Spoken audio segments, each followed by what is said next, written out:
वालेकुम। वालेकुम अस्सलाम। क्या हाल है? ठीक। क्या नाम है? मोहम्मद सफियान। और आपका क्या नाम है? मोहम्मद जहाजेब। क्या करते हैं आप? पढ़ते हैं कौन सी क्लास में? 7। कुरान पे पढ़ते हैं? जी। आपसे अगर मैं कुछ दीनी सवाल करूं तो आप उसका जवाब बताएंगे? यस। सबसे पहला सवाल आपसे मेरा ये है कि मुझे ये बताएं कि कुरान पाक जो हम पढ़ते हैं किस नबी पर नाज़िल हुआ है? हजरत मोहम्मद रसूलुल्लाह खातमी सल्लल्लाहु अलैहि व आलिहि वसल्लम। आप मुझे ये बताएं कि वो कौन सी सूरत है जो नमाज की हर रकत के अंदर पढ़ी जाती है? सूरतुल फातिहा। आप मुझे ये बताएं कि गुस्ल के कितने फराइज हैं? 3। कौन कौन से? पहला नाक में पानी चढ़ाना, दूसरा पहले गरारे करना, दूसरा नाक में पानी चढ़ाना, तीसरा पूरे जिस्म में पानी बहाना। शाबाश, दुरुस्त जवाब।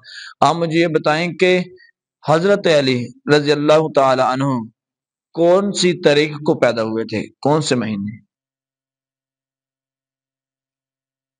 नहीं पता? आप बताएं। रजब। रजब के महीने कौन सी तारीख थी? 13। 13 रजब। शाबाश, दुरुस्त जवाब, जज़ाकल्लाह।